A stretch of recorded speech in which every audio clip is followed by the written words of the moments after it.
ভারত নিয়ন্ত্রিত কাশ্মীরের পেহেলগামে গত সপ্তাহে হামলার ঘটনার পর ভারতের প্রধানমন্ত্রী নরেন্দ্র মোদি ফোনে বিশ্বের ১ ডজনের বেশি নেতার সঙ্গে কথা বলেন। বিভিন্ন দেশের শতাধিক কূটনীতিককে ভারতের পররাষ্ট্র মন্ত্রণালয়ে ডেকে ব্রিফ করা হয়।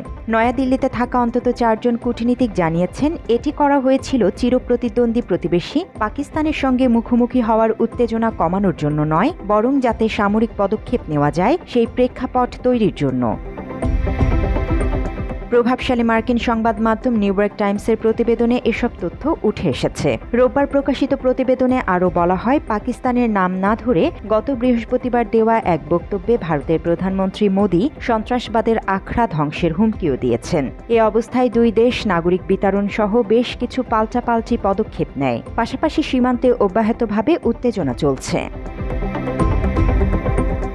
গত রোববার রাতভর কাশ্মীর সীমান্তে শূন্য রেখায় টানা চতুর্থ দিনের মতো ভারত ও পাকিস্তানের নিরাপত্তা বাহিনীর মধ্যে গোলাগুলি হয়। মার্কিন গণমাধ্যমটি জানায়, পাকিস্তানের সঙ্গে উত্তেজনার পাশাপাশি ভারতীয় বাহিনী কাশ্মীরের শত শত মানুষকে আটক করছে, সেই সঙ্গে চলছে হামলাকারীদের সন্ধান। ভারত জুড়ে বেড়েছে মুসলিম বিরোধী মনোভাব।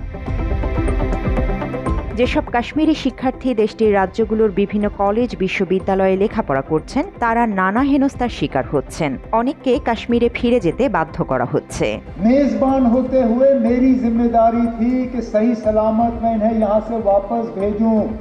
এদিকে পর্যটকদের ওপর প্রাণঘাতী বন্দুক হামলার পর পাকিস্তানের উপর ভারতের সামরিক আক্রমণ আসন্ন বলে আশঙ্কা প্রকাশ করেছেন দেশটির প্রতিরক্ষা মন্ত্রী খাজা মোহাম্মদ আসিফ। একই সঙ্গে অস্তিত্ব রক্ষার প্রয়োজনে পারমাণবিক অস্ত্র ব্যবহারের সম্ভাবনার কথাও জানিয়েছেন তিনি। সোমবার ইসলামাবাদে ব্রিটিশ বার্তা সংস্থা রয়টার্সকে দেওয়া এক সাক্ষাৎকারে তিনি একথা জানান। We have absolutely no involvement. Till now there is no proof of any involvement of Pakistan in this sad incident. পাকিস্তানের প্রতিরক্ষা মন্ত্রী বলেন, তারা আমাদের বাহিনীকে আরও শক্তিশালী করেছে, কারণ এখন সামরিক আক্রমণ আসন্ন। সুতরাং এই ধরনের পরিস্থিতিতে কিছু কৌশলগত সিদ্ধান্ত নিতে হয়। তারা সেসব সিদ্ধান্ত গ্রহণ করেছে। জান্নাতুল ফেরদৌস তমা, বাংলা এডিশন।